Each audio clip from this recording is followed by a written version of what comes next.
This is a CBC podcast.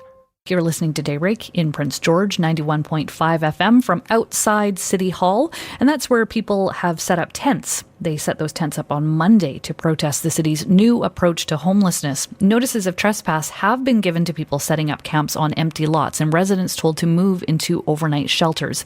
Bill Baker is a member of the Lheidli T'enneh Nation. He identifies as homeless and is a former outreach worker. He says the city is taking the wrong approach and instead should be setting up a sanctioned tent city. And he spoke with the CBC's Andrew Kuriata. There's an big empty lot there that's all fenced in. Why don't they, they can move them in there, have their tent city, I've been down to this one, I'm surprised, they're keeping it really damn clean. They're doing good.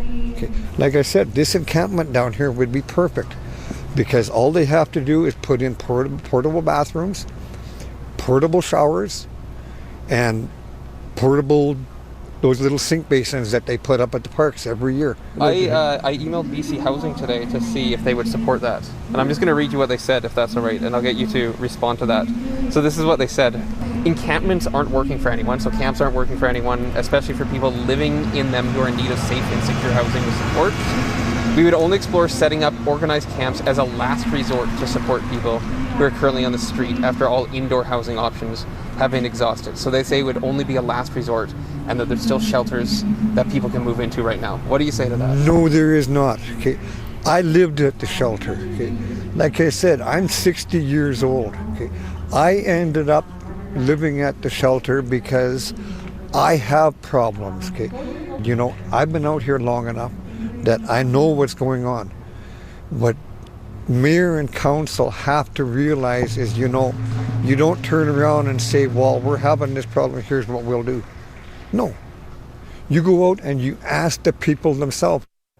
Bill Baker pushing for a supervised homeless camp to be set up in Prince George. Instead, the city is shutting camps down. Monday, council voted to give bylaw officers the power to fine and arrest people who return to those lots or engage in other so-called nuisance behaviour, including open drug use, defecation, littering, or setting up tents. Well, several Indigenous leaders have criticised the move, linking it to a history of colonialism and trauma inflicted by residential schools. Terry Teegee is Regional Chief of the BC Assembly of First Nations. He was outside City Hall Monday speaking to people affected by the evictions, many of whom are Indigenous. They're either intergenerational survivors of residential school survivors, or they are have been in the foster care system either through the 60s scoop or more recently aged out of the system, and there are no supports for anybody that's aged out, and I think it's a terrible history, and we're still dealing with it in a social manner now. That's Terry Teegee. Meanwhile, inside City Hall, Council was voting to move ahead with introducing fines targeting people who set up camps on city land. And people living in established camps have been served notice that they have 2 weeks to leave or face arrest. Among them, Mary Lugie and her nephew, Tiger. They keep kicking us out of everywhere, and it's not like all of us are big. Look at those, take a picture of those big condos over there. I know. We can't afford that. Why would they put something like that in the middle of town where the homeless are? I don't get it. Why don't they build shelters down here instead of a big condo which costs or a bunch of sea cans they do in Norway. Our parents went to residential school, and you know what? They would rather we didn't get treated right. White people than and us the law natives. Just hurts us. So it kind of sucks. I'm stuck in living outside. They tried to put me into a foster home when I was 13, and no. What do you want me to do? Well, where are we supposed to go? Well, for more on this, I'm joined by Prince George Mayor Lynn Hall. Good morning, Mr. Mayor. Morning. Listening to all of those voices in opposition to some of the ideas passed by council, I want to start with Maureen Lugie and her nephew Tiger, who are now receiving notices of trespass. And you heard that question for Maureen. Where are they supposed to go? So I think, Carolina, it's really important that we identify really the jurisdiction of responsibility, and there's no question the city has a role to play in this, but we also know that the role for providing housing is a BC Housing responsibility, but we work very closely with them. And there was a comment made by, I think Andrew commented on a a note that was sent out by BC Housing with respect to shelters not meeting, all people's needs. And so BC Housing is not looking at developing 120 supportive homes that are underway. And they just recently purchased a small hotel in Prince George where they will provide 27 rooms. And I think that's the key piece here. It's supportive housing, Carolina, and not shelters. So shelters are a temporary piece that BC Housing has in place for us. And BC Housing, the important piece is how do we get supportive housing in place that is really in a transitional phase? And that goes along with our integrated housing model that you and I have talked about, which will have 100 units in it that will provide health care services to people with mental illness and drug addiction. But in the meantime, as that transition moves its way through these different societies and organizations, you have voted to move forward with bylaw changes that target homeless camps with people being told to leave or face arrest. Let me just emphasize that there is a long process involved in that, and the two bylaws that were passed on Monday night still need to go through to fourth reading. And that's an important piece to understand. Between third and fourth, there's an opportunity for those bylaws to be tweaked. And I think that's really an important piece of this within our process, Carolina. There's no question there is absolute concern about the bylaw. There's concern around the fines have come up time and time again. So it's an opportunity for staff and council to take a look at what tweaks need to be done to those bylaws, if any. I want to speak specifically about some of the comments we've heard from Chief TG, as well as those in the camp, that a lot of this can be linked to the trauma of residential schools and the legacy of colonization.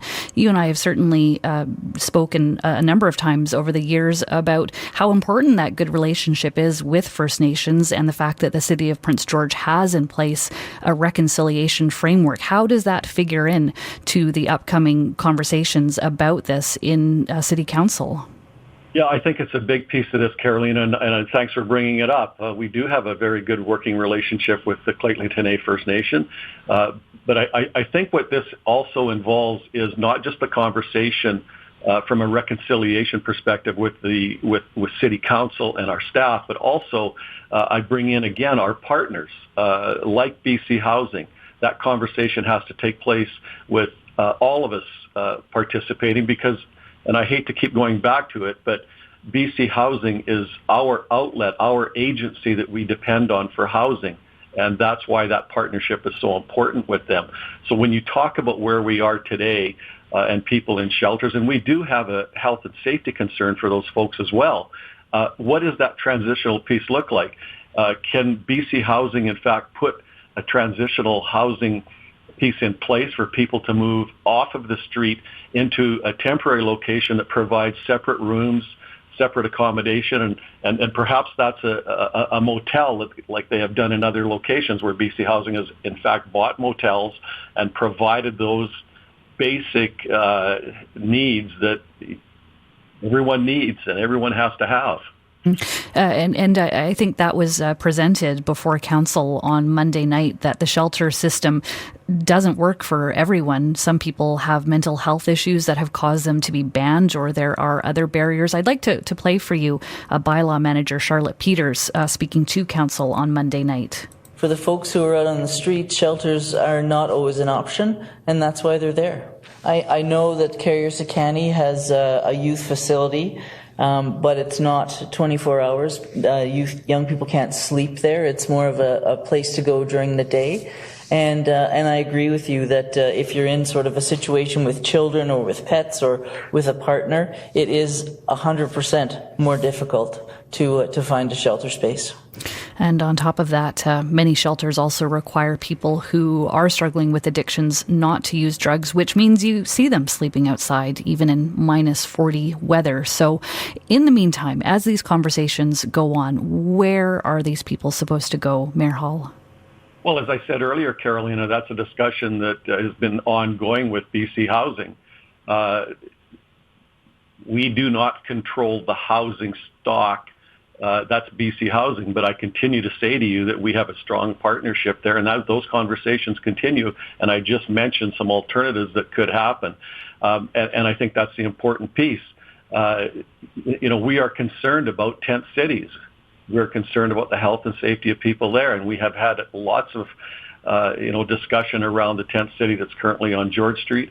As you played, people would like the city to provide property, and in fact, our old city yard, they would like us to provide that for an authorized tent city, and we are not there in that position to do that. Again, I refer to how do we provide those services, and again, I call in on our partners to be able to provide that service. So at this point, it's about us working with BC Housing and providing options to those folks that are in the tent city or for people who are on the street, period.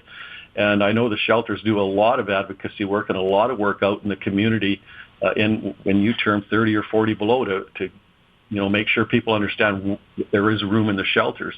But it's that transitional housing piece that's so important. I can't stress that strongly enough. Yeah, I want to talk a little bit more about that George Street camp, because, I mean, thinking about this in the immediate context, the city bylaw manager said on Monday that, in fact, with the establishment of that camp, the number of complaints has actually gone down. So why shut down something that seems to be having a positive effect? But we have also seen increased complaints into the RCMP. And, for example, we were told the other night that, in fact, there was a loaded handgun found near the camp. So, when I talk about health and safety, that is a concern. You've had several meetings, I understand, with volunteers who are willing to staff a homeless camp. We spoke to one of those individuals earlier this week. They say they will provide food, water, set up toilets, and they want a piece of land to do this on. But I understand that the majority of council has voted against the idea, including yourself. Why? Well, I go back to what I said earlier again, Caroline, is that I and a number of members of council have a real concern about tent cities. We've seen in other locations across the province that that there is health and safety concerns for the people that are there. And I guess my question would be, and the conversation took place around how do those services get provided and who pays for those services. But at the end of the day, council is very concerned about where this will lead. And we've seen, as I said, examples throughout the province. As you mentioned, Mayor Hall, there will be second and third readings into these bylaws. How will you be voting? Well, let me just give some clarification here. We've already passed third reading, and I've got some work to do, as other council members will do as well. We always, on every bylaw that we do, when we hit third reading, we know that fourth reading is around the corner, and we will all take a look at it if we're comfortable with it. I can't speak on behalf of council, and for myself, I'll do the same as I do on every bylaw from third to fourth reading, and that's take a close look at it. We'll follow to see what happens. Thank you very much for joining me on the program. Yeah, thanks very much, Carolina. Take care. You too. Lynn Hall is the Mayor of Prince George. Your thoughts, you can let us know. Give us a call, 1-866-340-1932. You can also email us, daybreaknorth@cbc.ca. For more CBC podcasts, go to cbc.ca/podcasts.